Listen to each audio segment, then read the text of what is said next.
اعوذ باللہ من الشیطان الرجیم، بسم اللہ الرحمن الرحیم۔ ایک گاؤں میں ایک نیک عورت رہتی تھی جو حافظ قرآن تھی۔ اس کا نام عائشہ تھا۔ عائشہ بچپن سے ہی بہت دیندار اور عبادت گزار تھی۔ اس نے قرآن پاک کو دل سے یاد کیا اور ہمیشہ نماز، روزہ اور قرآن کی تلاوت کا اہتمام کرتی تھی۔ سب لوگ اس کی نیکی کی تعریف کرتے تھے اور اسے جنتی عورت سمجھتے تھے۔ ایک دن عائشہ کا انتقال ہو گیا۔ گاؤں کے لوگوں نے اسے بڑی عزت اور محبت سے دفن کیا۔ سب کو یقین تھا کہ عائشہ کو قبر میں آرام ملے گا، کیونکہ وہ حافظ قرآن تھی اور ہمیشہ دین کے راستے پر چلتی تھی۔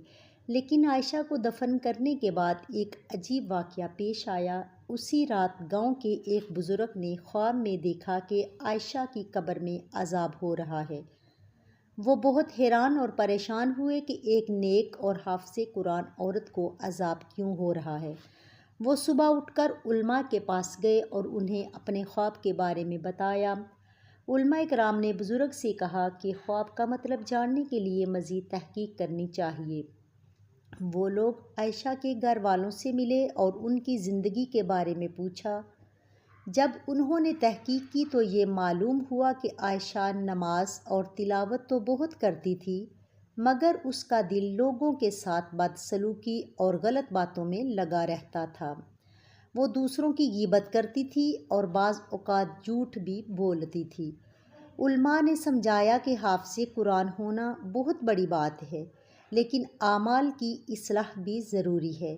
صرف قرآن حفظ کر لینے سے انسان کو جنت کا وعدہ نہیں ملتا، بلکہ قرآن کے احکام پر عمل کرنا بھی ضروری ہے۔ عائشہ نے قرآن پاک کو یاد تو کیا، مگر اس کی تعلیمات پر پوری طرح عمل نہیں کیا، اسی لیے اسے قبر میں عذاب ہو رہا تھا۔ اس واقعے کے بعد گاؤں کے لوگ بہت زیادہ احتیاط سے دین پر عمل کرنے لگے اور یہ بات ہمیشہ یاد رکھی کہ اعمال کی درستگی کے بغیر نیکیاں بھی مکمل نہیں ہوتی۔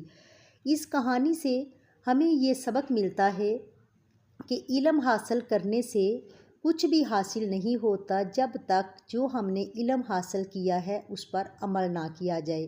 عائشہ نے قرآن تو حفظ کر لیا، مگر اس نے اس پر عمل نہیں کیا۔ عمل کرنا سب سے زیادہ ضروری ہوتا ہے۔